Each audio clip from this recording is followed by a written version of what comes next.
Hoi, ik ben Aaltje en ik word hier voor het eerst stemmen op de gemeenteraadsverkiezingen. Maar eigenlijk weet ik helemaal net hoe het al je werkt. Maar hoe zit dat eigenlijk met orenjongeren? Nu val ik door de mand.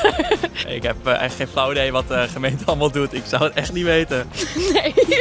Ja, voor de stemmen natuurlijk, voor de gemeente, maar voor de rest zou ik het eigenlijk ook niet weten, nee. Als je stemt heb je wel een mening.